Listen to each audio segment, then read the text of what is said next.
नमस्कार। नेपाली सोन्समा यहाँहरूलाई फेरि पनि स्वागत छ।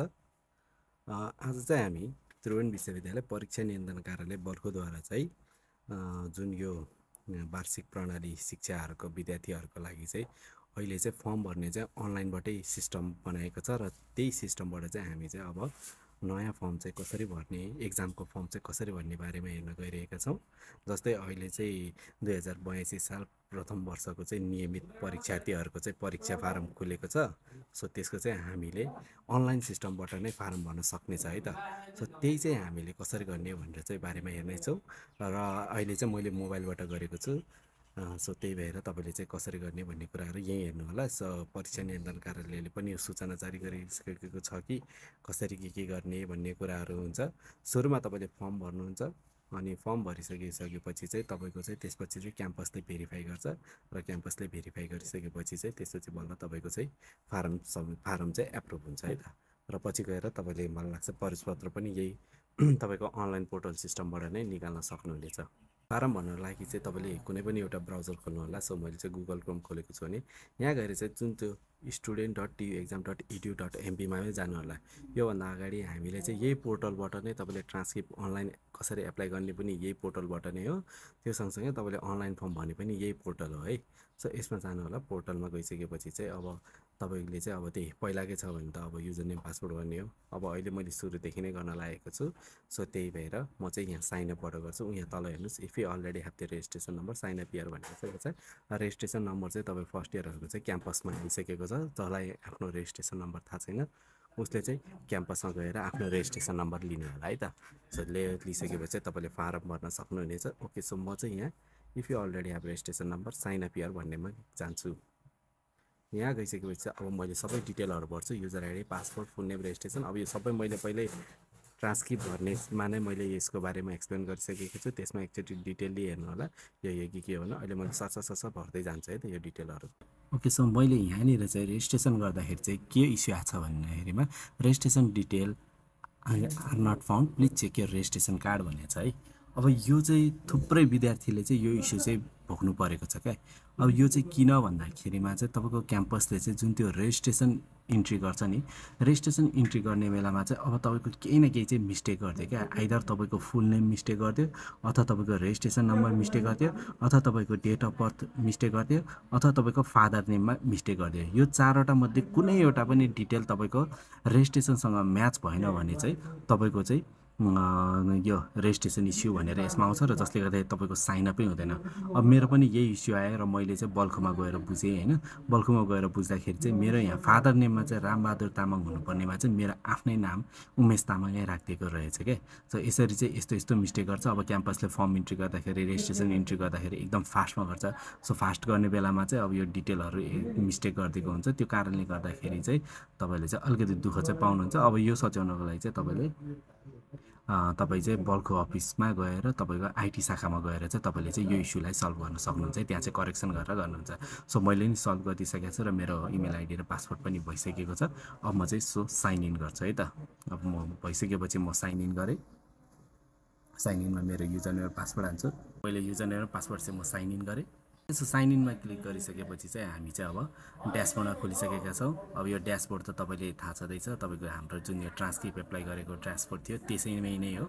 यही ड्यासबोर्डबाट हामीले ट्रान्सक्रिप्ट पनि एप्लाई गर्न सक्छौँ र फर्म पनि एप्लाई गर्न सक्छौँ। अब अहिले चाहिँ मेरो फर्स्टचोटि भएको हुनाले चाहिँ म चाहिँ अब पास आउट छैन नि त, भर्खर मेरो फर्स्ट इयर हो नि त। सो त्यही भएको कारणले चाहिँ मेरोमा ट्रान्सक्रिप्ट भन्ने अप्सन आएको छैन है। पछि तपाईँले पास आउट गरिसकेपछि चाहिँ तपाईँले यही ड्यासबोर्डबाट नै तपाईँले चाहिँ के अरे ट्रान्सक्रिप्टको लागि पनि एप्लाई गर्न सक्नुहुन्छ। अहिले हेर्नुहुन्छ भने चाहिँ मेरो एक्जाम फर्म भन्ने यहाँ आइसकेको छ। अब यहाँ साइडमा लेफ्ट साइडमा यो ट्रिपल ड्यासवाला छ, यसमा क्लिक गर्नु होला। अब तपाईँको पिसीमा त तपाईँको लेफ्ट साइडमै त्यही देखिरहेको हुन्छ यो एक्जाम फर्म भनेर। सो म यो ट्रिपल ड्यासमा क्लिक गर्छु र यहाँनिर चाहिँ तपाईँको एक्जाम फर्म चाहिँ एक्जाम फर्ममा क्लिक गर्छु। एक्जाम फर्ममा क्लिक गरिसकेपछि मेरो सबै डिटेल आइसकेको छ। रेजिस्ट्रेसन नम्बर, मेरो फ्याकल्टी, मेरो लेभल, मेरो नेम, मेरो इङ्ग्लिस नेम होइन, मेरो पर्मानेन्ट एड्रेस, क्याम्पस सबै छ। अब यो क्याम्पस रोल नम्बर अहिले आउँदैन, यो पछि जेनेरेट हुने हो। त्यही भएर यो हामीले केही पनि गर्नु पर्दैन। अब यहाँनिर चाहिँ मैले अब एक्जामहरूको टाइप एक्जाम कस्तो सबै चाहिँ र मैले एउटा फोटो पनि अपलोड गर्नुपर्छ यहाँ चाहिँ किनभने तपाईँले एक्जाम फर्म भर्दाखेरि चाहिँ त्यो फर्ममा त फोटो एट्याच गर्नुहुन्छ नि त जुन चाहिँ तपाईँले प्रवेशपत्र हुन्छ नि त फोटोवाला है सो त्यही भएर तपाईँले चाहिँ फोटो अपलोड गर्नुपर्छ फोटो चाहिँ तपाईँको यहीँनिर भनेको छ धेरै पुरानो फोटो पनि हुनु हुँदैन र फोटो चाहिँ एमआरपी साइजको हुनुपर्छ त्यो तपाईँको पछाडि ब्याकग्राउन्डमा चाहिँ जेपिटी भएको होइन फुलको बगैँचा भएको त्यस्तो त्यस्तो भएको फोटोहरू नहाल्नु होला सकेसम्म आफूसँग भएको पिपी साइज फोटोलाई नै तपाईँले स्क्यान गरेर यसमा अपलोड गर्नु होला है अब तपाईँको यदि फोटो चाहिँ तपाईँको ठ्याक्कै तपाईँको पिपी साइजको छैन होइन अथवा तपाईँको पछाडि चाहिँ जेपिटी खालको छ भने चाहिँ त्यस्तो फोटोलाई चाहिँ क्याम्पसले रिजेक्ट गरिदिन्छ तपाईँको क्याम्पस फर्म चाहिँ तपाईँको एक्जाम फर्म चाहिँ रिजेक्ट हुने चान्सेस हुन्छ है सो त्यही भएर राम्रो गर्नु होला सो म यहीँबाट पनि सिकाइदिन्छु तपाईँको नर्मल एउटा पिपी साइज फोटोलाई चाहिँ तपाईँले कसरी फोटो हेर्न सक्नुहुन्छ यो चाहिँ अब पुरै यस्तो छ होइन एउटा फोटो मैले पिपी साइज फोटोलाई नै खिचेको अब मैले यस्तै अपलोड गरेँ भने त मेरो रिजेक्ट हुन्छ सो यसलाई चाहिँ म के गर्छु भन्दाखेरिमा चाहिँ एउटा क्यामी स्क्यानर भन्ने एप छ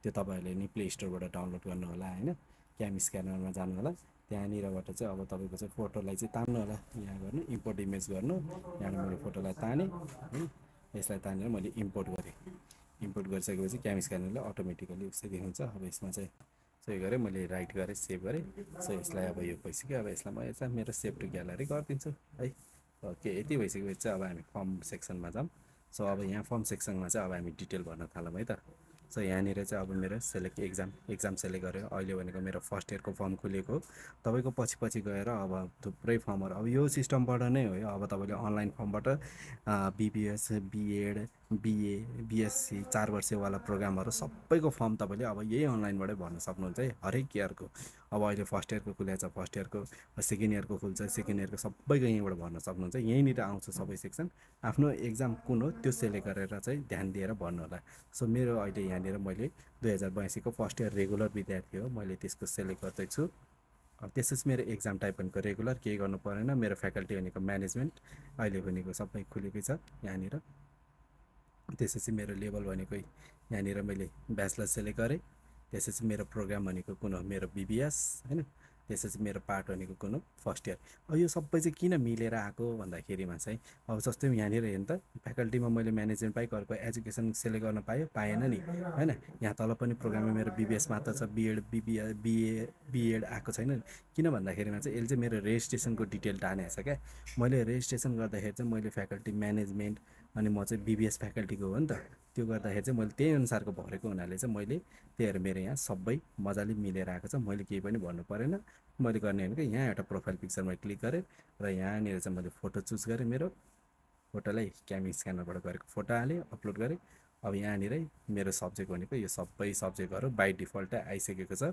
र सबै चेक भइसकेको छ हामीले केही पनि गर्नु पर्दैन रेगुलर एक्जामिनर भएको कारणले गर्दाखेरि यति गरेर मैले लास्टमा सबमिट गरिदिन्छु र हाम्रो चाहिँ टोटल मार्क्स भनेको चाहिँ 500 मार्क्स हुन्छ यहाँनिर हरेक सब्जेक्टको 600 मार्क्स हुने होइन टोटल चाहिँ 500 मार्क्स हुन्छ र यति गरेर चाहिँ मैले सबमिट गरिदिएँ र are you sure you want to submit the form भनेको छ यस हेर्नुहोस् त कति सजिलो छ ल तपाईँकै फर्म भरिसकेको छ अब भेरिफिकेसनको लागि चाहिँ क्याम्पसमा गइसकेको छ अब भेरिफिकेसन गर्नको लागि चाहिँ अब के गर्नु पर्यो तपाईँले चाहिँ यो फर्मलाई प्रिन्ट गर्ने यहाँ प्रिन्ट अप्सनमा गएर प्रिन्ट गर्ने र प्रिन्ट गरेर चाहिँ अब तपाईँले चाहिँ क्याम्पसमा लिएर जाने यो फर्म सो क्याम्पसमा लिएर गएर तपाईँले चाहिँ अब तपाईँको फीहरू त तिर्नु पऱ्यो नि त फर्मको फीहरू तिर्ने फर्मको फीहरू तिरेर क्याम्पसलाई बुझाउने र क्याम्पसले चाहिँ अब तपाईँलाई चाहिँ तपाईँको फर्म भेरिफाई गरिदिन्छ फर्म भेरिफाई गरिसकेपछि तपाईँको फर्म एप्रुभ भयो र तपाईँको काम चाहिँ सक्यो बल्खुमा तपाईँको फर्म चाहिँ गइसक्यो तपाईँले फर्म भरेर मात्र ढुक्क नहुनु है किनभने तपाईँले त फर्मको पैसा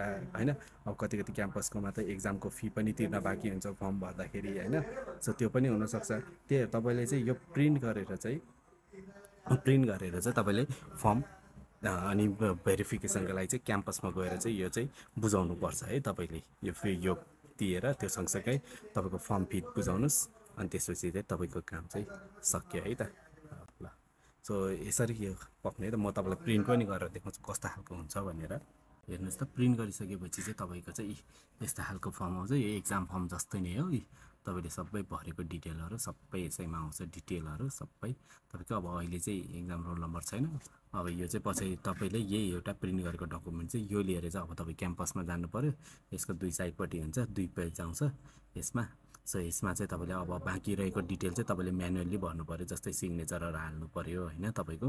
अनि तपाईँको चाहिँ पहिला यदि योभन्दा अगाडि चाहिँ तपाईँले यदि ब्याक पेपरहरूको लिनु लाग्नु भएको छ भने चाहिँ ब्याक पेपरको चाहिँ तपाईँले कुन इयरको हो त्यो डिटेलहरू मेन्सन गर्नु पऱ्यो है त।